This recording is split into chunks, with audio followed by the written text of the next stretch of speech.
Success is finding a job you do for nothing and then find a way to get paid for it. Our guest is Alan Johnson, a common name with uncommon talent.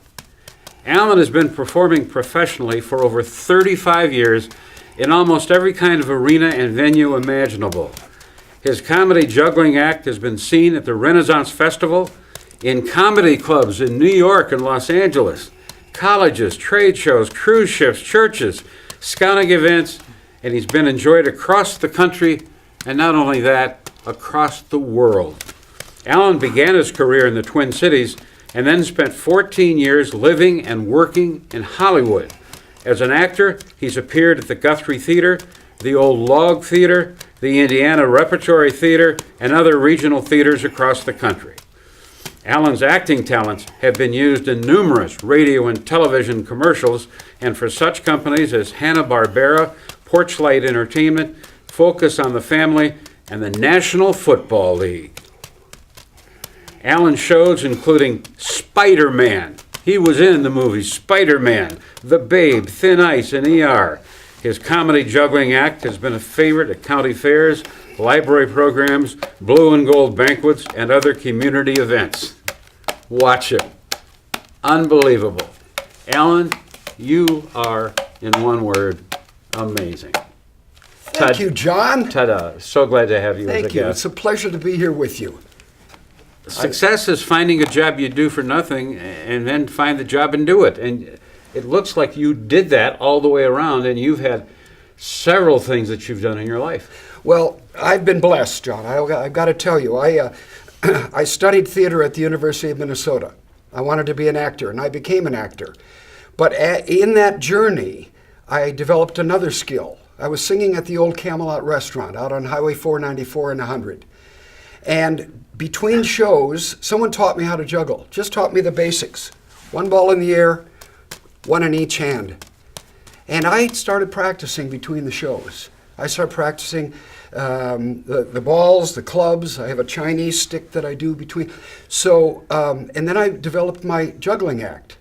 And I went and did Valley Fair, then I did the Renaissance Fair. I was out there at the very beginning with Puke and Snot, with Penn and Teller were there. Penn and Teller were there? Penn and Teller were there. They came and saw me at the Camelot restaurant when I sang. And so you're a singer too? I sing. I'm like a 2.5 threat. I may not be a triple threat. I'm a singer an actor and a singer who moves well, but I'm not a dancer. So I did singing, and then I went to the Indiana Repertory Theater after that. Did the Paul Bunyan Playhouse up in Bemidji, and then I did cruise ships. I went on cruise ships for 2.5 years. 2.5 years? With my juggling act, and I saw the world. Where'd you go? Went through the Panama Canal a couple of times, up the West Coast, all the way to Alaska and back, all the way through the Caribbean. They flew me to Sydney, Australia. I picked up the ship in Sydney, Australia, went all around Australia, up to Indonesia, got off in China, and I had seen the Shanghai Acrobatic Troupe in Minneapolis. I said, I want to go to Shanghai. So I went to a travel agency. I'd like to go up to Shanghai. They said, well, do you have a tour? I said, no. Do you have somebody you know up there? I said, no. They said, well, that's highly unlikely that you're going to get a visa. I came back the next day. They granted me a visa. I went up to Shanghai for 3 days, juggled, did this and that. I was in a park. I'd start juggling. I'd gather a crowd. And it was just a terrific experience. Came back to Hong Kong, flew back to LA where I lived. And, these experiences of juggling is like, they say music is an universal language. Well, I have to say, juggling is a universal language too. I was in Indonesia. There was a scout troop meeting underneath a canopy, and I went over there. I started juggling in the middle of the scout troop. And they were singing and clapping and speaking and singing in Indonesian as I was juggling. So I've had marvelous experiences. My acting, I've been fortunate to work with some really terrific people. I have a couple of pictures here. I was able to meet George Burns and worked worked with him, see if that shows, worked with him on a book. He wanted to figure out how to balance a beach ball on his nose. And I just met him, but I didn't know how to do that. So I left his office after meeting him. And I said, now how am I going to figure out how to do this beach ball on the nose? So I called him up after I'd figured out how to do it with a big gimmick of a hanger around my neck and a beach ball on the hanger edge where it would be taped together and you take the picture from the side. And I called him up, I said, I figured out how to do the beach ball. So he had me come back in. He wrote me a check. I never cashed it. I've got it up in a frame. Of George Burns, Alan Johnson, $50. And from then on, I was a friend of his and could get in to see him whenever I wanted to. So I've worked with George Burns. I worked with Jack Lemmon. Jack Lemmon, that's us. We both received awards from the LA Drama Critics Circle group at the same time, the same night. And so I grabbed him at the end of the ceremony. I said, can I get a picture of you, Mr. Lemmon, with our awards? I played the Vulture in Spider-Man on the animated series. Eddie Albert was the old Vulture, the voice of the old Vulture. I was the voice of the young Vulture. So I did a number of episodes. So what's a young vulture sound like? Well, I'll tell you, Batman. Do you know how to fly? Let's see!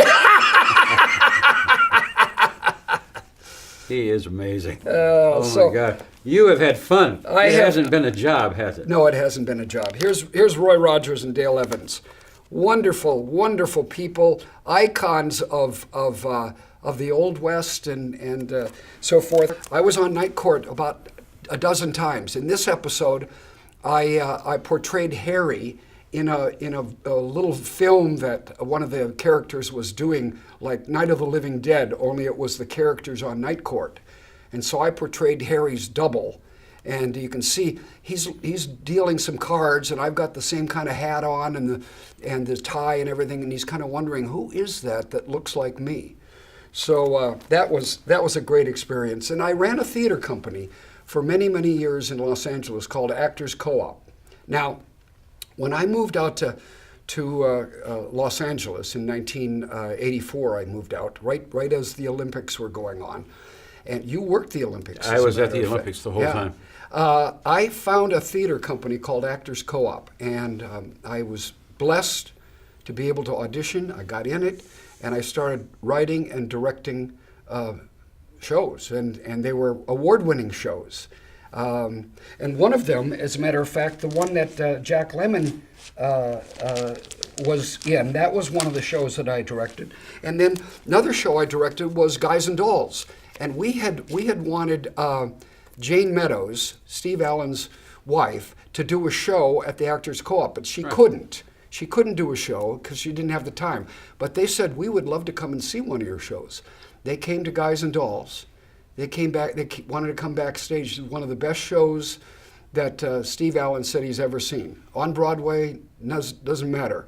And so they came back, wanted to meet the cast, and we're just terrific people, wonderful people. Alan, success is finding a job you do for nothing and then find a way to get paid for it. Are you listening to what he's done and you got paid for it? That's boy, you had to lay your head on the pillow every night and say, boy, that was a great day. You're right, John. It's been a wild ride, and you know, it's not always easy. There were times when the money wasn't coming in as it needed to be to pay the bills. So I scrimped. I lived off of ramen noodles occasionally, and if you're doing this business, if you want to get in it to make money and to become rich, it's the wrong objective. Like you said, you have to love it. And I know when I was talking to George Burns, more than once, he said, if I had to give somebody advice to a young person starting out in life, he said, I would advise them to fall in love with what they do for a living. And then he would say, I would do what I'm doing right now, and they wouldn't have to pay me. But then he'd always say, but don't tell them that, We work with these wonderful people. I did a commercial with James Earl Jones, wonderful guy. Really? When I did the Spider-Man with Eddie Albert, he was a terrific guy. When you approach people and you treat them like a human being rather than an icon and an idol, and you just want to touch them, that's kind of turns them off. But if you just walk up and say, like John Voight was sitting at a counter, and I said, Mr. Voight, I just want to tell you I really enjoy your work. And he said, well, thank you very much. I said, the Nicolas Cage, where what's that called, Sam? National Treasure. National Treasure, yeah. It's my son Sam off camera here. Yeah. But National Treasure, John Voight is terrific in that, and he's terrific in almost everything he's done. And I did a movie called Thin Ice with. So you just walked up to him? I just walked up to him, and I'm sensitive when people seem to be wanting to be left alone. I don't barge into a conversation. Right. But here again, you treat them like a human being, with respect, but not unbridled admiration to the point of you're shaking and you just want them to sign your hand or something. You don't want to be a groupie. You want to approach them respectfully, and I did a movie with Alan Arkin called Thin Ice. It was Alan Arkin and Greg Kinnear were in it, and I played a bank manager, and he has a scene, and we had a scene together. And I during a break, I said, Mr. Arkin, I just want to tell you I've enjoyed your work, and one of the things that I think made a real impression on me was Wait Until Dark. And he said, oh, that was a long time ago. I said, that was a good movie, really great movie. Wow. With Audrey Hepburn, yeah. She's the blind lady. It's terrific. And when you know something like that, that person kind of gets another view of you. You're not just a tag-along groupie. You know something about it and you appreciate it. And so I've had the blessing of being able to, like you say, do what I love. I love what I do, and I've been very fortunate to make a pretty good living. But I do a lot of things. I don't just do one thing, because I realized in my earlier days that one thing I may not be hired all the time for that one thing, but if I do a number of things, if I sing, if I do a variety act, juggling, that I can provide more opportunities for work for me. And boy, it's been a great ride. How old are you now, and what are your goals now? Well, I tell people I'm what do I say? Well, I'll be honest with you, John. I'm going to be 70 on my next birthday. No, is that right? 70? That's correct. That's correct. That's correct. All right. But I play a lot younger. And your voice is a lot younger. Well, thank you. When you go into a casting director and they ask how old you are, you have to be careful. I've worked in this business long enough that if you say something like, I'm going to be 70 on my next birthday, if the casting director has a casting call for somebody who's 55 or 60, they may not think of you. Oh, he's 70, he can't do that. So I'm very cautious about giving out information that might type you or put you in a category that you don't want to be in. You don't want to be pigeonholed. So I love the shirt you're wearing. The Minnesota Twins. I covered them for 12 years. I also covered the Detroit Tigers when they won the World Series. Oh, yeah, Sparky Anderson. And I'll tell you, there were fans down there. And every day I went out to do a live shot. Okay. And there was a lady, John, will you do me a favor? We watch you. I think you're the best sportscaster in Detroit. Listen, will you do me a favor and bring Kirk Gibson over here so I can get an autograph? Fans are fans. Yes, indeed. Well, this jersey is a very special place in my heart and in my wardrobe. My son Sam, who's just off the camera here, had this ordered and got it for me last Christmas, I believe. And if you notice the back of it, says Twinkie. Now, Twinkie, what's that stand for? well, you know what it stands for, John, is the first mascot for the Minnesota Twins. You know, I mentioned earlier that I've had a very eclectic career. Right, I've right. done a lot of different things. Well, back in 1979, when they were out at the old Metropolitan Stadium, I Right. went to the Twins and said, I'd like to juggle between innings for you and do a little entertainment. So I went on the dugout as Alan Johnson, the juggler. You know, I juggled. Well, that off season, Calvin Griffith, along with his son Clark, came to me and they said, we'd like to collaborate with you and create a mascot for the Minnesota Twins. We've never had a mascot before. And I said, well, I'd feel very honored to do that. So we worked with a costumer, we worked with an ad agency, we created a character. They chose the loon as the Minnesota state bird would be the character of the Minnesota Twins mascot. And then they did a Name the Loon contest, and the most choices were Twinkie.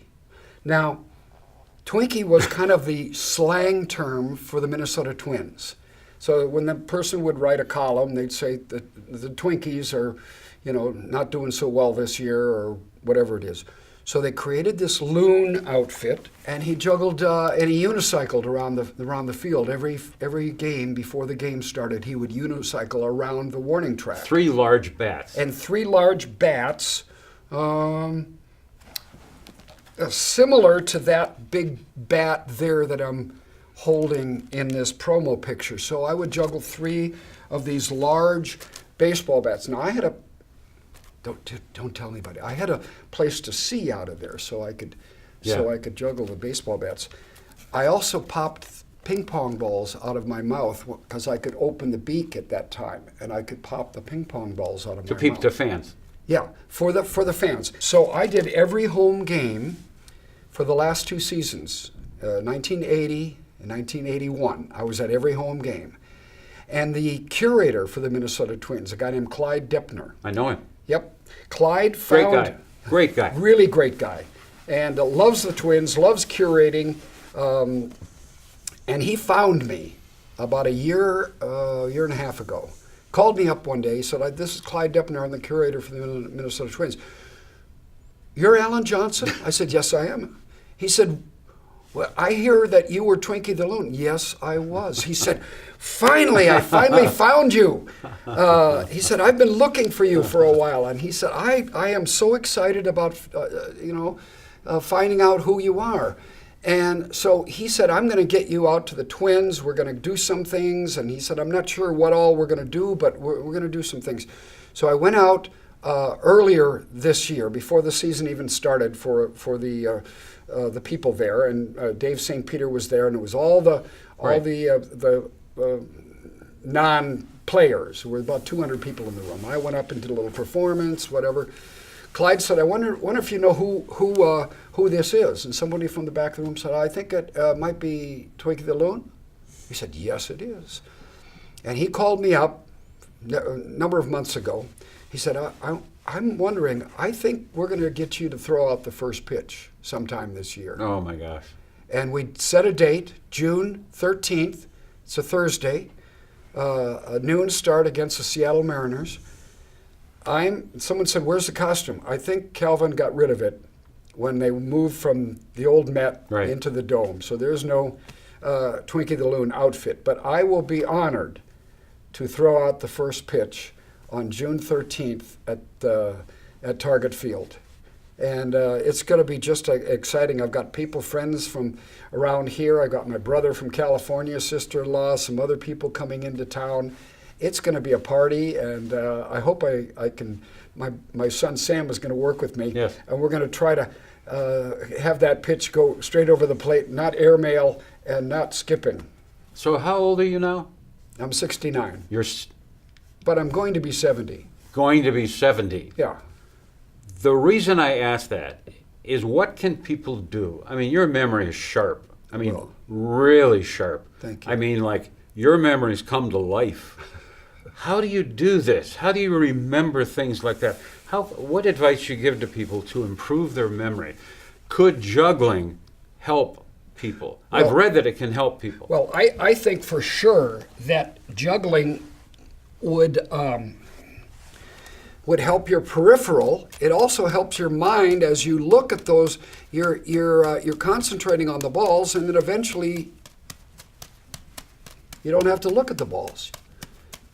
But that comes with practice. Okay. And can you take us through the tutorial starting with one?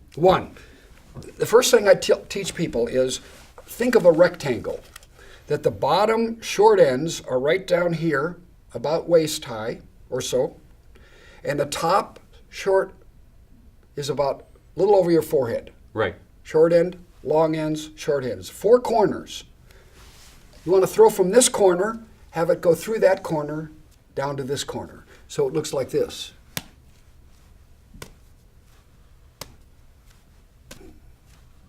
So you get that? Yes. That's the pattern of the ball. The ball Right. goes from this corner through that corner down to this corner. Second ball comes in. Now, you don't throw that second one until that first one starts to come down in its arc. So it goes up, up, just like that. Up, up. You don't want to throw it too soon.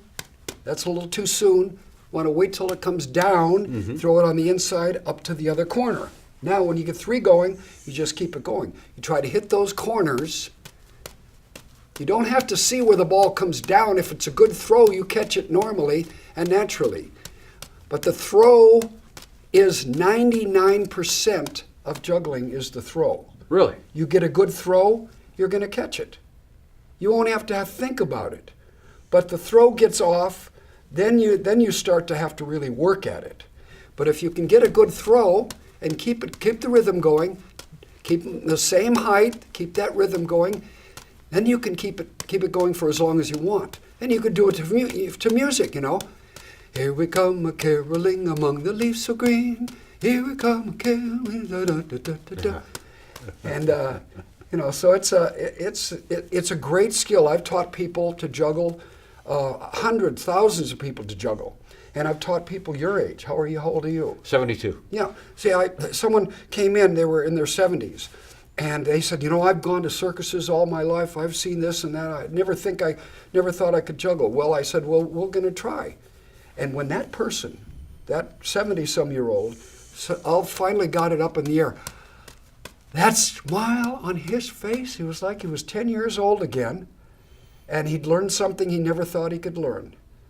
And I've taught young people who are goalies in hockey, taught them how to juggle. They said, now, when a puck comes, my peripheral vision and my instincts are much sharper. My peripheral vision is back way beyond 90 degrees. It's back in here. I can see my fingers. So it has great benefits to mind, eyes, coordination, balance. There's just and it's fun. And there's so many creative things. I think of juggling as like painting, where the painting is constantly changing. The balls are like a paintbrush, and those strokes, when you go over the top, it's a different picture than when you're just doing it like this. And when you start to learn some more advanced moves, like that one, over the top, under the chin, off the arm. There's so many creative ways to juggle, and different props. You saw the clubs. Yes. And I do it on a rollabolo as a cylinder and a board on top, and I'm on that board. And I'm You're juggling on the board? On the board. I have a mouth stick with a plate spinning, and I'm juggling, and I'm balancing on the board. So Like a clown. I'm Well- telling you, it's unbelievable. I mean, you really have talents that are uncovered. Well- And one thing that surprised me, and I was really glad to see it, is that you said you posted something on the wall. I think it was a newspaper, and you read the newspaper article while you juggled, Yeah. meaning that you would be doing 2 things that are really hard. Right. Well, and And it gives you the confidence that you don't have to be tied to looking at the balls. You can look right at the thing on the wall and you could read it. 7 years ago, our forefathers brought forth on this continent a new nation conceived in liberty and dedicated to the proposition that all men are created equal. I want to go on a cruise ship. That sounds like so much fun. Yeah. Oh my gosh, is that what Yeah. you would do that for nothing, right? Well, I would. I would. But you didn't. But I didn't. They paid me very well. And I worked with some terrific people on the cruise ship. Darlene Love, who was in the 50s. I think she had the blue jeans and the bobby socks, and she sang some just fabulous, very well-known tunes. And she was on the show. And Ruby Keeler was a guest lecturer. The guy who wrote Irving Stone was an author lecturer on the. He wrote Agony in the Ecstasy, Right. And I had a great conversation with him, talking about his novels and how they became movies and what the process was. And there's all sorts of ways to make a living, and I've been blessed, overly blessed, I think, to be able to make a living doing what I love, like you said at the beginning, and raising a wonderful family. I have a wonderful wife, but I was married late in life. I was doing all my traveling and cruise ships and things out in L.A., and then I had a chance meeting with my wife, who actually my dad was her childhood pastor out in a little country church, and we met, and I moved back here, and now I'm living in the Twin Cities and just enjoying life and still working and loving it. So good. Who inspired you more than anybody else? And what advice you give to your son about finding something that he would love to do? Well, one of the people that I have to tell you that inspired me, and I have to find a picture here, was a guy named Lou Zamperini. Now, Lou was He was not, in a movie, right? He's in the movie The Unbroken, called Unbroken, and he was the prisoner of war Olympic runner. There's 5 torches. This is in his home in the Hollywood Hills. He has 5 torches that he had carried in the Olympics, in various Olympics. And Lou was a guy that had so much positive energy and was so active. In his 70s, I saw him at the church where I worked, and he also worked. One day his arm was in a cast, and I said, "Lou, what happened?" He said, "Well, I was skateboarding with the kids, and and I fell." But he was one of my heroes. You were asking me what encouragement to our son and daughter. Well, they're both going to college now. Daughter is majoring in elementary education, and Right. is so great with kids, just wonderful. Son is in journalism and loves sports journalism. And the other day on Easter Sunday, we were out at the park playing some wiffle ball. And these young kids who weren't part of our group would come up and they'd stand with their glove in their hand and kind of look, and our son Sam would say, "Hi, do you want to play? Want to play? What's your name?" And they'd come in. He'd say, "Well, I think maybe you could go on the outfield. How's that sound?" And Nice. and it's including people in your life, and noticing that you're sharing your journey with other people. All right, place the club with the left so it lands on a club like that. Now we do a double spin back into the juggle. He is one of a kind. Ho! Alan Johnson, Thank you. you are an amazing guest. Thank you Thanks so for much. watching. I'm John Gross with the King, Alan Johnson. Thank you. And thanks for bringing your son. Thank you very much. Thank you, Sam. That was awesome.